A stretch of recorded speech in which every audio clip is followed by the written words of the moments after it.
Hi ladies, welcome to the Feminine Universe. I am so happy to have you here.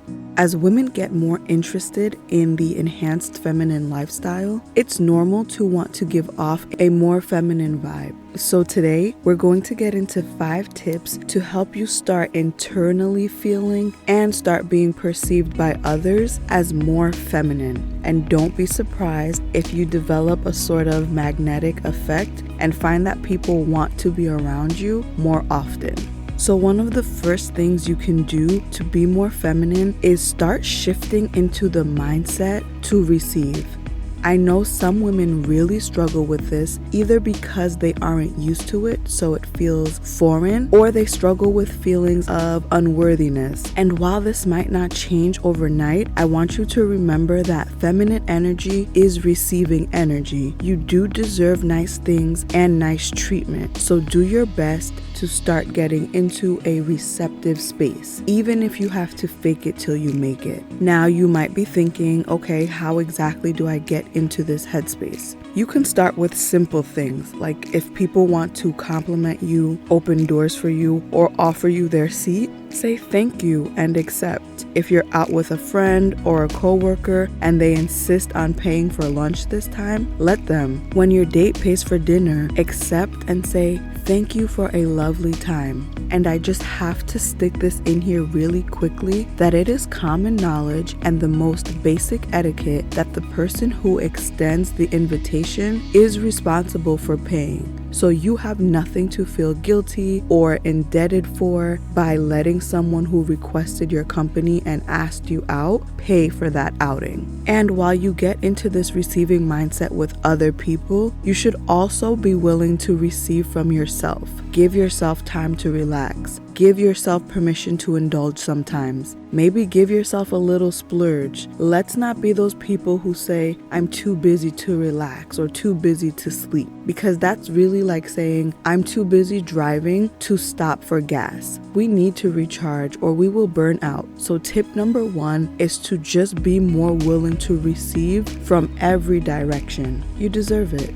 My second tip to be more feminine is, of course, to beautify and pamper yourself in any way that you see fit and in any way that makes you feel good. I think the point has been made a million times that when you look good, you feel good. And when you look like you care for yourself, people handle you with more care. Spending that extra minute or extra hour on yourself also reinforces that you are absolutely worth a little extra effort. Maybe beautifying for you means putting on your favorite lipstick. Maybe it's doing an in-depth facial. Maybe it's just a long, relaxing bubble bath. Why not even go and get that service that you usually reserve for special occasions? No matter how extra or how simple, just primp and pamper yourself in a way that puts you in touch with your girly, feminine side and adds that extra pep in your step.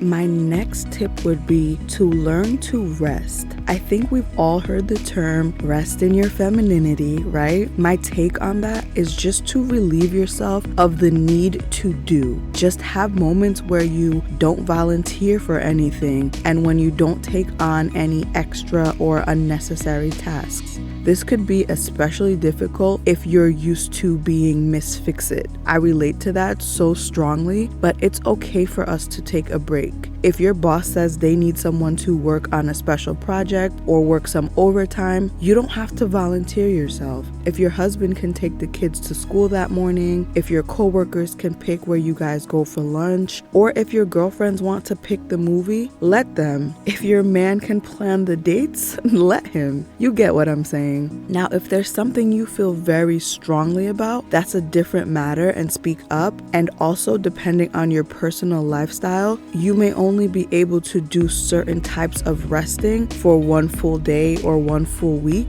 If you're a mom, for example, there's a certain amount of doing that is absolutely necessary. If people work for you, you're going to have to give direction, and that's fine. The point of this is just to remember to give yourself a chance to be still at least sometimes in at least some areas of your life. Most of us already have mandatory things on our plate. We don't always need to volunteer or seek out things that are going to burden us further. So just remember to rest, my child. The next tip I have for you is to soften up.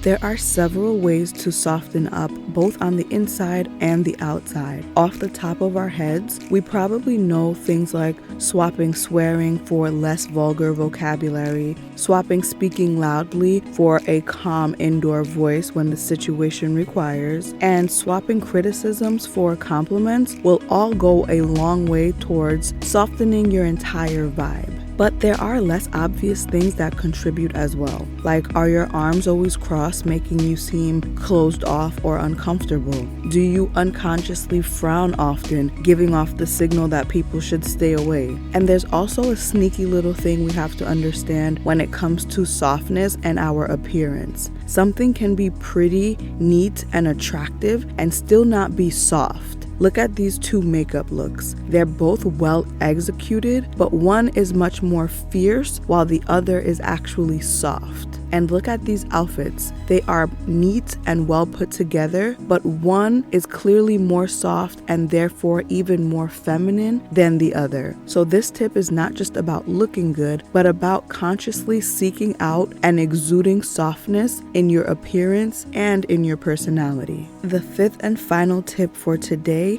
is to bring peace. I think everyone already knows that excessive volume, aggressiveness, or combativeness is the opposite of peaceful. But criticizing a friend's outfit the minute they show up to dinner, or complaining to your husband the minute he walks through the door, brings no peace either. Think about it this way: are people happier when you walk into a room or when you walk out of it? And this is just something we need to be honest with ourselves about. And outside of these more obvious examples, you want to not only be sure you're not delivering negativity, but actively bringing positivity. Think about it in the context of your friend who's wrangling several small children, apologizing to you for her house looking a little crazy. You can say it's okay or don't worry about it, or you can completely flip the script and compliment her on how her skin looks, or whatever you can see to compliment her on. If she also has dinner on the stove, you can compliment her on her ability to wrangle and chase after her children and still make delicious meals. I always say to my mom friends who are holding it down, I want to be like you when I grow up. Not only do you make it clear that you're not judging her, you can actively choose to put her at ease and bring her peace. I'm not saying to be a yes man or to lie and tell people that they're always right or to never speak up for yourself. I'm just saying to be conscious of your positivity to negativity ratio, or your peace to chaos ratio. Like I asked, are people dying for you to come into the room or dying for you to leave? This switch will go such a long way in people perceiving you as a warm, feminine presence. As a woman, when you are willing to receive, when you are beautifying and pampering yourself, when you're able to rest in that feminine energy and you know how and when to soften up, and you're bringing peace to every room you walk into, I guarantee you will not only feel more feminine, but people will begin to perceive you as this warm, magnetic, feminine force that they can't wait to be around again. So go ahead and get into your feminine energy. And until next time, ladies, stay feminine, stay focused, and have fun.